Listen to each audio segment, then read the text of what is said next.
ഇന്ന് ആയിഷാന്റെ കല്യാണം. പക്ഷേ ആയിഷാന്റെ കല്യാണം കഴിഞ്ഞിട്ട് ഇന്നേക്ക് 2 ആഴ്ച. കാരണം തിരക്കേറിയ ഒരു ബ്ലോഗർ ആയതുകൊണ്ട് എനിക്ക് വ്ലോഗ് ഇടാൻ പറ്റിയിട്ടില്ല. പക്ഷെ അതൊരു പ്രശ്നമല്ലല്ലോ എനിക്ക്. കാരണം 3 ദിവസത്തെ കല്യാണം 3 വീഡിയോ ആയിട്ട് അപ്ലോഡ് ചെയ്യും. കാരണം എനിക്ക് 3 ദിവസം കണ്ടന്റ് കൂടി ആയാലും. സോ ഇന്നേക്ക് ഡേ 1.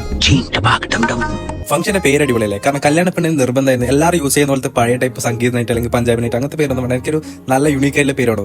അങ്ങനെ കല്യാണ പെണ്ണ് നമ്മളൊക്കെ കൂടി ചർച്ച ചെയ്ത് കണ്ടുപിടിച്ച ഒരു കിടിലൻ പേരാണ് ജീൻ തമാക്ക് തുമ്പ്. പരിപാടി തുടങ്ങുന്ന തന്നെ കല്യാണ പെണ്ണിന് കിടിലൻ ഡാൻസ് ഓടുക. അതിന്റെ അടുക്ക് ഫല എവിടെയോ പോയിട്ട് കുറെ സ്മോക്ക് ഒക്കെ എടുത്തിട്ടുണ്ട്. പണ്ടൊരു പഴഞ്ചൊല്ലം അറിയുന്ന പോലെ എലിയെ ചൂടാൻ വേണ്ടി ഇല്ലം ചൂടാതെ എലിയെ കൊല്ലാൻ വേണ്ടി ഇല്ലം ചൂടാതെ കേട്ടില്ല. അതുപോലെ മൊത്തം കത്തിച്ച് പോകാക്കി വെച്ച് കല്യാണ പെണ്ണ് രണ്ടതിന് ശേഷം എല്ലാവരും പോയി മധുരം കൊടുക്കുക, ഫോട്ടോസ് എടുക്കുക, പിന്നെ നമ്മളെല്ലാവരും ഫുഡെല്ലാം കഴിക്കുക, അങ്ങനത്തെ കാര്യങ്ങളൊക്കെ കഴിഞ്ഞ്. കാരണം ഇതിന് ശേഷമാണ് മെയിൻ പരിപാടി തുടങ്ങുന്നത്.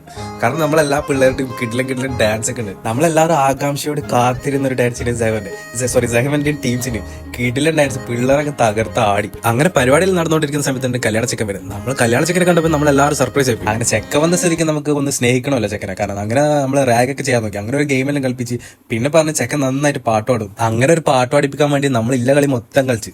ചെക്കൻ നമ്മളെക്കാൾ ലോകം കണ്ടുകൊണ്ടാണെന്ന് അറിയില്ല. ചെക്കൻ നിന്നാൽ തന്നെ ഒരു പാട്ടും പാടില്ല, ഒന്നും ചെയ്യില്ല പറഞ്ഞു. അങ്ങനെ ഇതിന് ശേഷം നമ്മളെ ബോയ്സിന്റെ കിടിലൻ ഡാൻസ് ടൈം. സോ അങ്ങനെ ഇന്നത്തെ കല്യാണം ഇവിടെ കഴിഞ്ഞിരിക്കും. ഈ ചാനൽ ഇപ്പം തന്നെ സബ്സ്ക്രൈബ് ചെയ്യുക. നാളെ അടുത്ത കല്യാണമായിട്ട് രണ്ടാമത്തെ ഡേ ആയിട്ട് നാളെ വീണ്ടും വരുന്നതായിരിക്കും. Okay bye.